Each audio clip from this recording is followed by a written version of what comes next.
Bem, voltamos com o nosso programa semanal para explicar as criptomoedas, o mercado financeiro.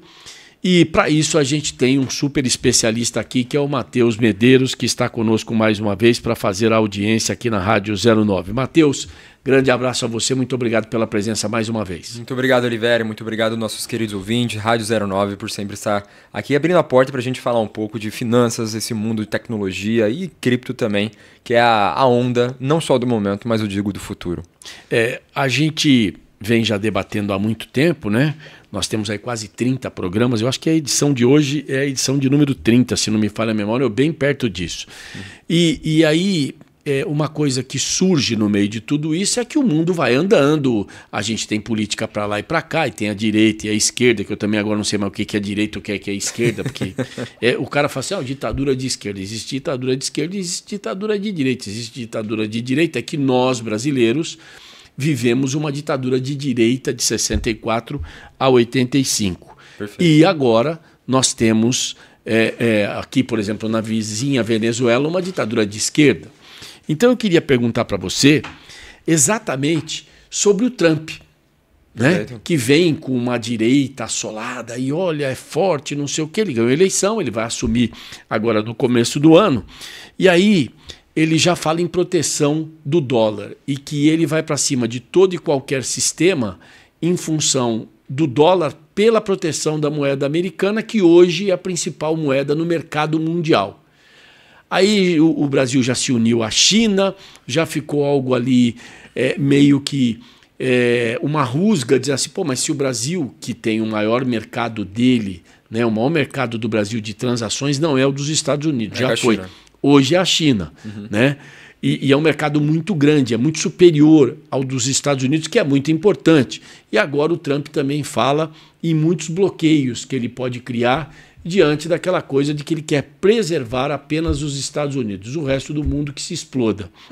E aí eu quero dizer para você o seguinte, como é que a gente fica com isso em relação às criptomoedas? Porque elas não têm divisas. Né? Não tem fronteira. Elas não têm fronteiras, elas não são nem de um país nem de outro, elas estão aí. Uma coisa que é super interessante disso que você está falando, Oliveira, é que no último governo do Trump, bom, eu estava basicamente ainda na época da faculdade, terminando minha faculdade de Relações Internacionais, a gente usava bastante o governo dele e a gente percebeu uma coisa, que essa necessidade de basicamente o Make America Great Again, né, que era basicamente você tentar trazer a América para o centro do mundo, isso vem com bastante ônus, alguns bônus eu diria, mas bastante ônus, porque a gente comentava que ele acelerou a retirada, né, o protagonismo dos Estados Unidos dentro do cenário internacional. Isso por quê? Porque ele colocou ali em dúvida diversas agendas, desde a OMC, como alguns tipos de protecionismo também, enfim, diversas agendas que historicamente eram de cunho da potência econômica global do momento, né? Então, no momento foi os Estados Unidos, antes deles foi a Inglaterra, antes deles foi, enfim, ali a Holanda durante um breve período, enfim, se você estudar na história, sempre teve alguma hegemonia global ali de potência econômica comandando determinadas agendas. E quando o Trump assumiu pela primeira vez, ele teve uma agenda de retirar os Estados Unidos desse protagonismo internacional muito rápido.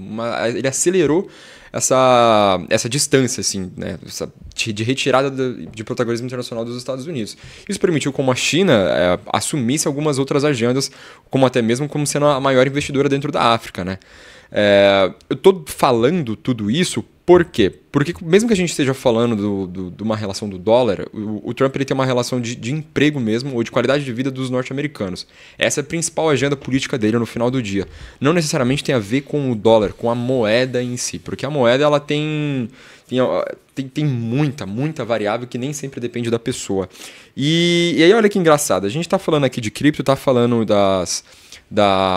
enfim, de um novo tipo de economia, e assim que o Trump, né, era uma grande agenda do Trump a questão dos criptoativos, a questão de regulamentação deles, porque é sim uma possibilidade grande de receita de taxas, de impostos para os Estados Unidos, e não somente isso. A partir do momento que o mundo, né, está realmente declarando que o Bitcoin é sim uma reserva de valor contra a inflação norte-americana, porque o problema da moeda dos Estados Unidos hoje é uma relação de inflação, ponto.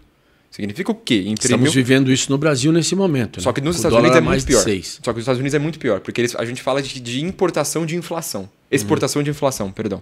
Então, quando começa a ter inflação lá, eles começam a imprimir dólar, para eles é $1, uma dívida 1 para 1, não tem problema. Agora, pra gente, qualquer um que não é paridade de dólar tem um problema grande. Porque tem mais dólar na circulação corrente no sistema financeiro global. Então, quando você pega os últimos dados dos 20 anos de economia, né, de emissão de dólar, você percebe que tem uma emissão absurda de dólar.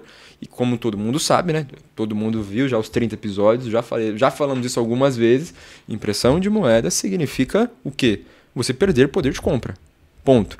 Beleza, se isso é verdade, né? If it's true, se isso é verdade, e o Bitcoin ele não é uma moeda que gera inflação, ele é uma moeda deflacionária porque ela já tem um limite, opa, então a gente tem alguma possibilidade de substituição.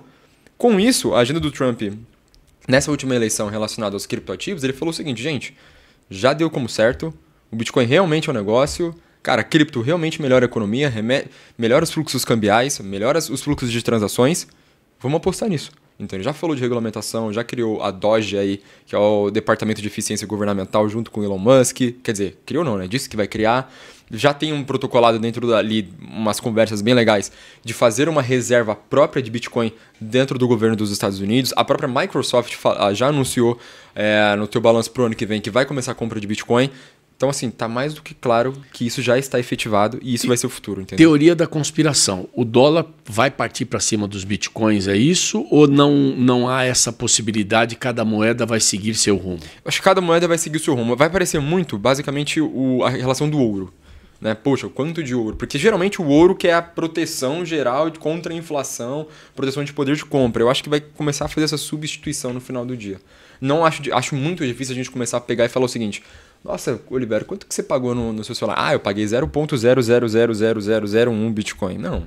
Não vai, é complicado.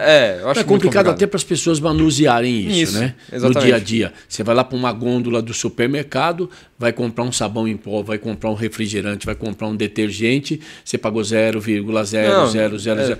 Quando o cara olhar aquilo, ele cai, né? É isso, não faz muito sentido, prático, eu diria, mas para a mútuo de paridade econômica, isso sim vai começar a fazer sentido, porque a gente está voltando ali basicamente para meados de 1930. Lembra como era em 1930? Era o quê? O padrão dólar-ouro. Então a gente parece que está caminhando para algo muito parecido com aquilo, só que em relação ao Bitcoin. Entendeu? Pô, El Salvador já começou esse movimento, né? Metade das reservas lá do tesouro deles já é Bitcoin, aumentou sei lá quantos % desde a última vez que eles compraram. Nossa, tá enchendo de dinheiro lá. El Salvador tá rico, entendeu? Esse é o primeiro dado no mundo específico de um país que encampou a criptomoeda como nacional que reforçou o seu caixa. Isso é isso. É exatamente isso. Isso aconteceu em 2019. E isso melhora o dinheiro da população também? Então, sim e não, né? Melhora quando a moeda sobe, piora quando a moeda desce, porque a gente está falando de uma reserva de dinheiro do país. Então é o país ter mais ou menos potencial de investimento dentro, né, do seu território. E há um detalhe importante, né? El Salvador não consegue controlar o valor do Bitcoin. Esse é o ponto. Né? Porque se ele sobe, ok, se ele desce, problema. Exatamente. Né? Tanto é que quando eles fizeram isso, se eu não estou enganado, o Bitcoin na época estava em cerca de $50 mil, alguma coisa assim. Meses depois veio o inverno cripto, que o Bitcoin foi para cerca de 19, 16 mil dólares. Eu lembro muito bem que naquela época o El Salvador estava tendo dificuldades em pagar os aposentados e pensionistas do país. Porque quem é o responsável por fazer isso é o país, não é nenhuma empresa. E a partir do momento que o país... central do país. Exato. A partir do momento que o cofre central do país não tem dinheiro para arcar com seus compromissos, é um problema. Então foi uma aposta. Ainda sobre as aplicações em cripto, blockchain, quais são essas aplicações que existem no mundo hoje, que você tem conhecimento? Hoje existe algumas, como eu havia comentado já no último programa, que é a relação de empréstimo de dinheiro para liquidez. Né? Então, quanto mais transações tem dentro de um específico criptoativo, você recebe um fee daquilo, que é basicamente o que a gente chama de pool de liquidez. Tem um outro que aí é muito mais complicado, que é como se você estivesse emprestando Você está emprestando dinheiro e tomando uma dívida futura. E aí, no final dessas duas contas, você ganha ali uma porcentagem. Aqui eu não vou entrar no mérito disso, que é muito, muito, muito complexo mesmo. Enfim, essas são as duas grandes aplicações. Hoje a gente tem algumas dívidas tokenizadas, entendeu? Então tem uma leve diferença. Então, por exemplo, aqui no Brasil a gente tem a AmFi que faz isso, tem a Lick Invest, que é uma investida do Itaú também. Tem algumas outras empresas que já estão fazendo isso para recebimento de imóveis. Então, hoje já existe, sim, essas dívidas, digamos assim, que era do mercado tradicional, hoje já estão sendo tokenizadas. E, Matheus, qual que é a grande diferença? Primeiro, verificabilidade. Então, você consegue verificar o que está acontecendo dentro de fato daquela dívida, porque está tudo dentro do registro central, que é a própria blockchain. E segundo, o custo. A partir do momento que eu diminuo o meu custo de emissão de dívida para uma empresa, significa que eu tenho mais rentabilidade para o meu investidor.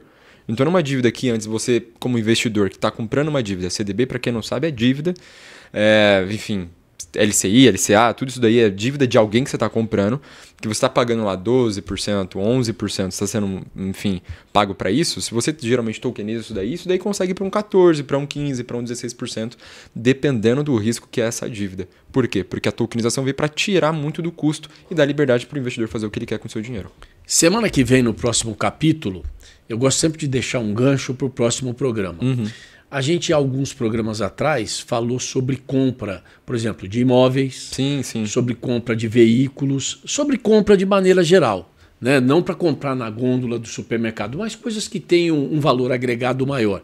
A gente vai falar sobre isso no próximo episódio, para a gente saber se isso está aumentando de volume. Já é possível, mas eu quero saber o volume disso. Já vou dar um breve spoilerzinho aqui. Isso aumentou absurdamente, Oliveira. Você não tem noção. Então, no próximo programa a gente vai ficar sabendo de tudo isso. Muito obrigado, Matheus. Muito obrigado, gente. Um abraço. Muito obrigado a você por nos acompanhar aqui na Rádio 09.